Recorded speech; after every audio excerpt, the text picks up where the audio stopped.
அதிகாரம் 16. தேசாதிபதிக்கு செலுத்தும் ஆட்டிக்குட்டிகளை நீங்கள் சேலா பட்டணம் துவக்கி வனாந்தரம் மட்டும் சேர்த்து சீயோன் குமாரத்தியின் மலைக்கு அனுப்புங்கள்.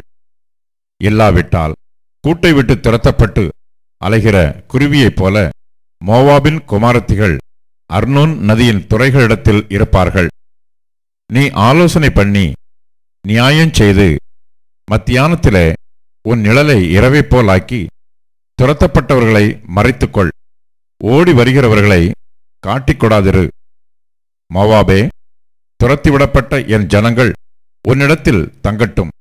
சங்கரிக்கிறவனுக்கு தப்ப அவர்களுக்கு அடைக்கலமாயிரு. ஒடுக்குகிறவன் இல்லாதே போவான். சங்கரிப்பு ஒளிந்து போம்.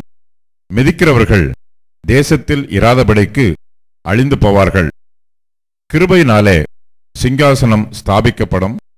நியாயம் விசாரித்து துரிதமாய் நீதி செய்கிற ஒருவர் அதன் மேல் தாவீதின் கூடாரத்திலே நியாயாதிபதியாய் உண்மையோடே வீற்றிருப்பார். மோவாபின் பெருமையையும் அவன் மேட்டிமையையும் அவன் அகங்காரத்தையும் அவன் உக்கிரத்தையும் குறித்து கேட்டோம். அவன் மெத்த பெருமைக்காரன், ஆனாலும் அவன் வீம்பு செல்லாது. ஆகையால் மோவாபியர் ஒருவருக்காக ஒருவர் அலறுவார்கள். எல்லாரும் ஏகமாய் அலறுவார்கள். கிராரேசேத் ஊரின் அஸ்திவாரங்கள் தகர்க்கப்பட்டதே என்று அவைகளுக்காக பெருமூச்சு விடுவார்கள். எஸ்போன் ஊர் வயல்கள் வாடிப்போயின. சிப்மா ஊர் திராட்சை செடியின் நல்ல கொடிகளை ஜாதிகளின் அதிபதிகள் நறுக்கி போட்டார்கள்.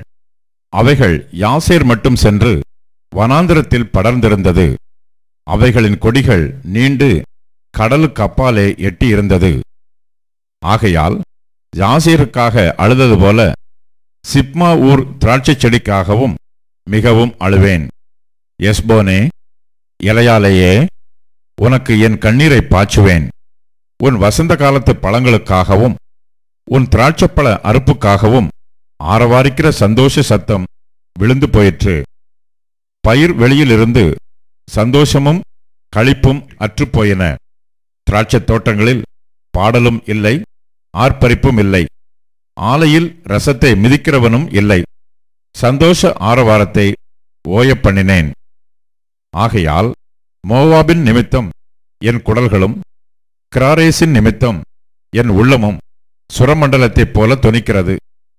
மோவாப் மேடைகளின் மேல் சலித்து போனான் என்று காணப்படும்போது பிரார்த்தனை செய்ய தன் பரிசுத்த ஸ்தானத்தில் பிரவேசிப்பான். ஆனாலும் அனுகூலப்படமாட்டான். மோவாபை குறித்து அக்காலத்திலே கர்த்தர் சொன்ன வார்த்தை இதுவே: ஒரு கூலிக்காரனுடைய வருஷங்களுக்கு ஒத்த 3 வருஷங்களுக்குள்ளே மோவாபின் மகிமையும் அதன் மகாஜன கூட்டமும் சீரழிந்து போம்.